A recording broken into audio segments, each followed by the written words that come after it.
So, in your organisation, which is most important to you? Is it, firstly, the quality of your people, the engagement, the capability of the individuals working with inside your business? Or is it, secondly, the way that those individuals come together, working in different groups, to contribute to the organisation as a whole? For most organisations in today's business world, it's the second of those. It's the group rather than the individual. The world is now much more collaborative. Some research from CEB suggests that the proportion of work which is now collaborative rather than individual in nature has increased from 20 to 50% in just 10 years. Relationships are at the centre of business, and they need to be at the centre of HR as well. Although lots of people still talk about the primacy of knowledge workers in today's business environment, actually knowledge is going the way of the dodo. You know, robots, artificial intelligence can do knowledge much better than us.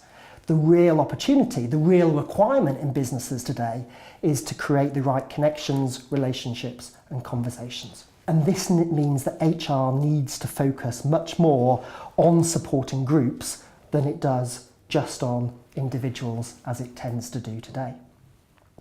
So in terms of groups, we need to focus much more on not just designing the whole organisation and designing for individuals, so doing things like job design, but focusing on the design of groups, ensuring that the right groups are included in our organisation structures, that we have processes for teaming and for developing communities. And that those groups are supported by the right type of digital workspace and physical workplace as well, so that groups can be as effective as they can. HR processes tend to focus on individuals rather than groups.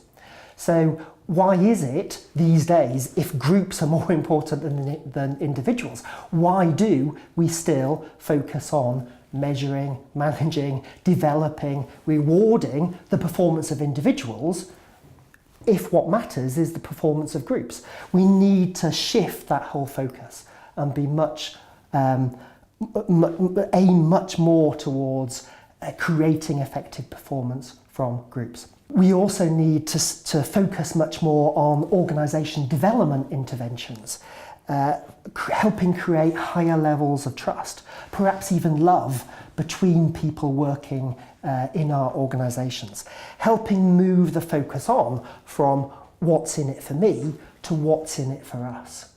If we can move up the agenda of HR from a focus on individuals to a focus on groups, we'll absolutely achieve much, much more.